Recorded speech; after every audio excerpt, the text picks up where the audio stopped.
Assalamualaikum, selamat pagi anak-anak. Bagaimana kabar kalian hari ini? Ibu doakan semoga semua dalam keadaan sehat walafiat dan selalu ceria. Hari ini ketemu lagi dengan Ibu Karin yang kita akan belajar mata pelajaran prakarya. Tolong disimak baik-baik ya. Mari anak-anak, sebelum kita mulai belajar, kita bernyanyi lagu Mars PPK. Dilihat videonya dan sambil diikuti bernyanyi dari rumah ya.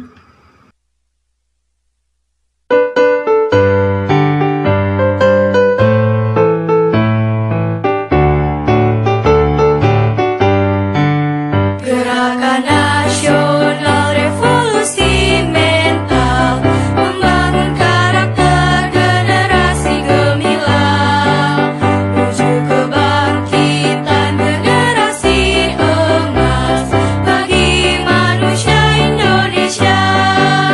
Melalui pendidikan nasional, tumbuh kembangkan moral etika bangsa. Pekerti akhlak yang mulia, siswa berkarakter Indonesia.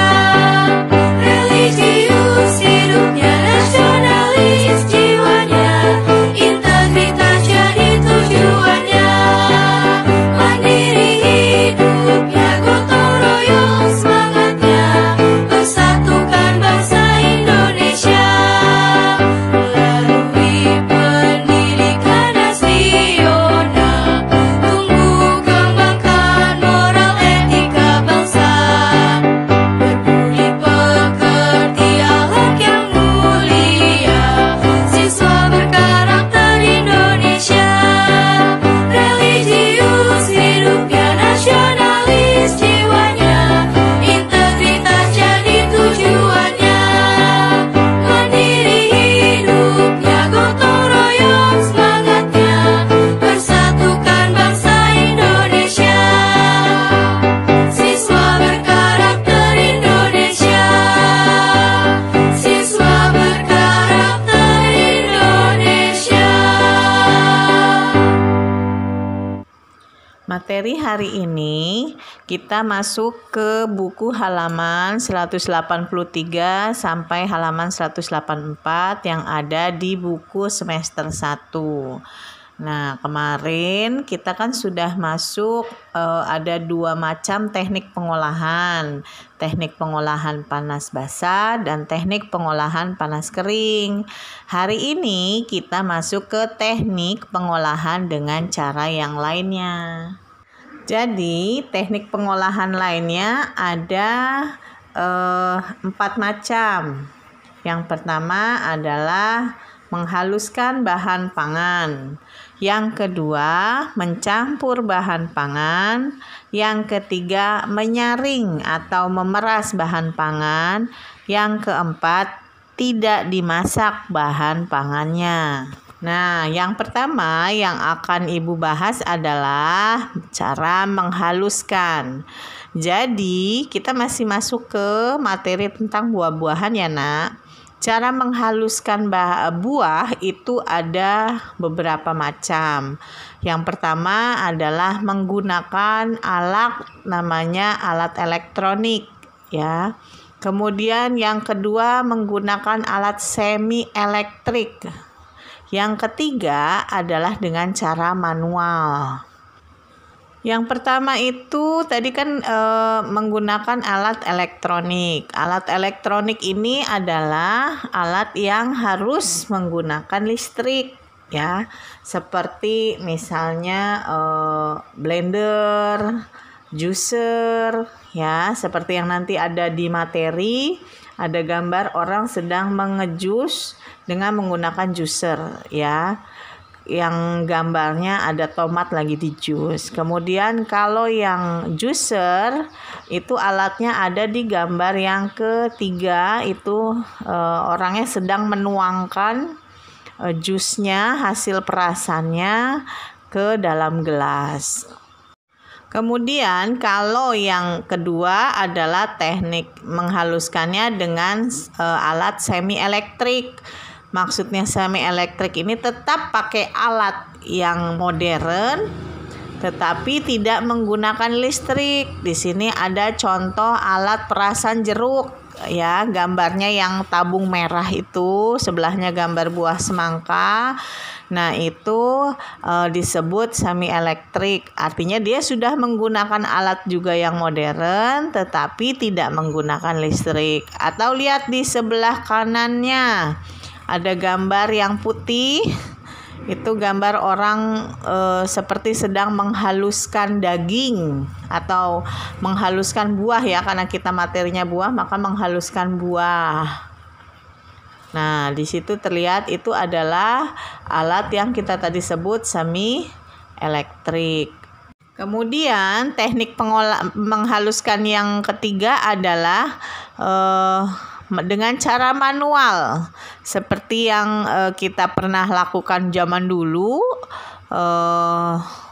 Di sini contohnya Ibu kasih ada orang sedang memarut nanas. Nah, biasanya kamu pernah lihat orang marut nanas buat apa? Ayo. Iya benar, dia biasanya kalau ibu kita mau bikin nastar ya kan, dalamnya kan ada selai nanas ya, selai nanasnya itu biasanya bikinan sendiri. Nah, caranya dengan cara diparut. Jadi dari teknik menghaluskan tadi ada 3 metodenya. Yang pertama adalah elektronik atau elektrik, yang kedua adalah dengan semi elektrik atau menggunakan alat yang modern tetapi tidak menggunakan listrik. Kemudian yang ketiga dengan cara manual, yaitu dengan memarut buahnya tersebut. Kita masuk metode yang kedua. Yang kedua adalah mencampur. Ya, pengertiannya mencampur apa sih? Mencampur adalah menyatukan bahan pangan menjadi campur atau rata, baik secara manual maupun dengan menggunakan alat. Nah, dengan metode mencampur ini juga Ibu akan jelaskan 3 caranya. Yang pertama dengan cara elektronik juga, yang tadi menggunakan alat tetapi alatnya menggunakan listrik, dicolok listrik. Kemudian yang kedua dengan semi elektrik, tetap menggunakan alat modern tetapi tidak menggunakan listrik. Kemudian yang ketiga adalah dengan cara manual. Manual itu dikocok, tidak menggunakan alat yang modern tapi alat seadanya dan menggunakan tenaga tangan. Baik, Ibu jelaskan satu-satu dulu ya. Yang pertama dengan tenaga elektronik ya. Alat yang biasanya digunakan untuk mencampur dengan tenaga elektronik dengan menggunakan listrik, itu contohnya adalah mixer. Alatnya namanya mixer.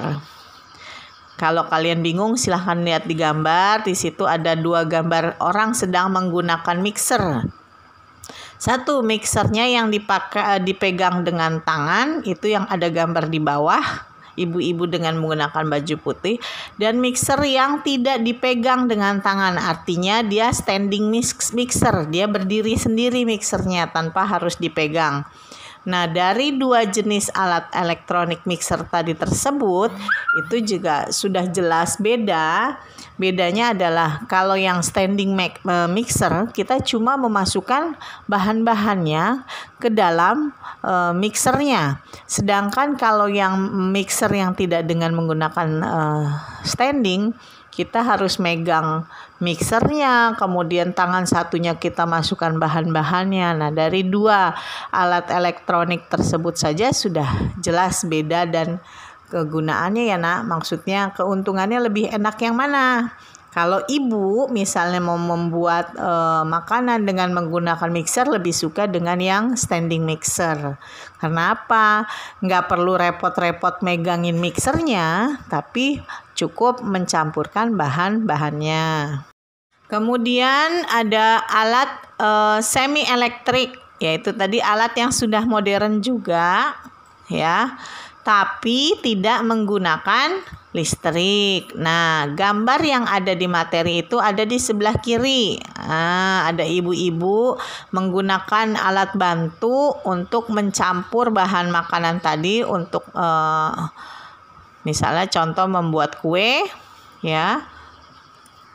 Ada di sebelah kiri yang alatnya merah. Nah, itu namanya semi elektronik. Tetap menggunakan alat yang sudah modern, tetapi tidak menggunakan listrik. Kemudian yang ketiga adalah alat yang manual. Alat manual untuk mencampur. Nah, ini di sini Ibu kasih contohnya orang sedang mengaduk makanan dengan menggunakan spatula yang khusus buat mencampur. Bu, saya nggak punya alat yang spatula khusus untuk mencampur. Boleh nak, misalnya pakai sendok atau pakai garpu gitu. Ya, jadi sama-sama dia fungsinya untuk mencampur, tetapi dia yang sifatnya lebih tradisional lagi. Teknik yang ketiga adalah teknik menyaring atau memeras. Nah, biasanya kalau menyaring atau memeras itu, kalau menyaring misalnya membuat bahan makanan menjadi lebih halus. Contohnya seperti kita mengayak tepung, kemudian memisahkan telur, menyaring memisahkan telur, atau misalnya kalau kalian punya adik bayi gitu ya, ibunya suka bikin makanan tim saring atau bubur saring. Setelah bahan makanannya semua dicampur, dimasak, kemudian masih harus disaring lagi. Fungsinya apa? Supaya lebih halus gitu. Terakhir adalah metode pengolahan makanan dengan tidak memasak, ya.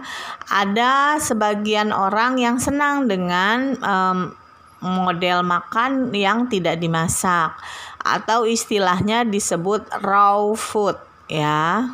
Raw food itu adalah yang biasa dimakan mentah, seperti buah, sayur gitu. Kalau buah memang banyak orang juga lebih senang dengan istilah raw food gitu ya. Misalnya kamu suka makan apel, daripada saya jus, daripada saya blender, daripada saya juicer gitu, saya senangnya sambil makan sambil kunyah-kunyah. Kemudian kalau yang sayuran dimakan mentah, mungkin orang sudah banyak familiar ya, istilahnya dibilangnya melalap, makan boleh pakai sambal, atau misalnya kayak salad gitu ya, salad buah, salad sayur ditambahkan saus-saus buat salad. Nah, itu disebut dengan raw food. Nah, teknik raw food ini dia punya keuntungan lain. Jadi buah yang kita makan itu atau sayuran yang kita makan itu mengandung vitamin, mineral, serat, dan enzim yang tidak akan hilang. Dan bagusnya karena dia dikunyah dan tercampur air liur kita, maka ada kandungan yang lebih bagus lagi gitu. Tapi kalau mau mengkonsumsi buah lebih banyak, biasanya orang lebih suka di jus. Nah, kalau kamu sukanya apa? Gitu. Kalau saya misalnya kayak buah, saya lebih suka di jus. Kenapa? Kalau makan misalnya saya cuma bisa makan buah apel 1-2 buah apel. Tapi kalau saya jus, saya bisa makan sekaligus 10 buah apel dengan cara di jus, kemudian saya nikmati airnya. Seperti itu. Nah, dari beberapa teknik yang sudah diajarkan hari ini, ya, ada 4 tadi. Yang pertama adalah menghaluskan, yang kedua mencampur, yang ketiga menyaring, yang keempat adalah tidak dimasak atau raw food. Nah, untuk tugas kali ini ya. Kalian mempraktekkan ya, membuat praktek dengan video, maksimal waktunya 1 menit. Kalau waktunya misalnya videonya lebih dari 1 menit, bagaimana Bu? Dia di stop dulu, kemudian dilanjut lagi. Kenapa sih Ibu minta kalian membuat videonya maksimal 1 menit? Supaya pada saat mengupload tidak terlalu sulit. Nah, yang kedua, setelah membuat video ini ya, dan jadi buat videonya apa Bu? Silahkan dipilih mau yang mana tadi di antara 4 tadi. Selesai, kamu harus makan. Kalau dia bentuknya makanan raw food atau di jus, berarti harus diminum. Jadi videonya harus sampai apa yang kamu buat itu harus kamu makan. Ya, bukan cuma sampai selesai saja. Kemudian kalau sudah dikirim tugasnya ke classroom. Misalnya, Bu saya nggak bisa kirim ke classroom karena sinyal susah ya. Kalau gitu silahkan kirim ke Telegram. Nah, hasil kirim Telegram itu kamu screenshot ya, atau kirim ke email. Kamu screenshot hasil kiriman Telegram dan ke email dan emailnya ke classroom. Kalau misalnya tidak bisa di Telegram dan tidak bisa di email juga, kirim aja ke YouTube gitu. Nanti setelah kirim di YouTube, linknya kamu copy. Nah, linknya itu kamu kirim juga ke classroom. Jadi semuanya, tugasnya, laporannya ada di classroom. Paham nggak Nak? Oke, dari sini sudah selesai semua materi yang Ibu sampaikan. Mudah-mudahan bermanfaat buat kalian dan buat orang-orang yang ada di sekeliling kalian. Kemudian jangan lupa untuk mengirimkan tugasnya. Tugas hari ini maksimal dikirimkan jam 10 malam ya. Hari Jumat tanggal 4 September 2020 jam 22.00. Kalau tugasnya dikirimkan di luar jam itu, maka nilai kalian tidak bisa maksimal. Sekian pembelajaran dari Ibu Karin untuk materi prakarya kali ini. Wassalamualaikum warahmatullahi wabarakatuh. Selamat pagi, salam sehat semuanya. Tetap pakai masker dan tidak keluar rumah jika tidak sangat perlu. Bye.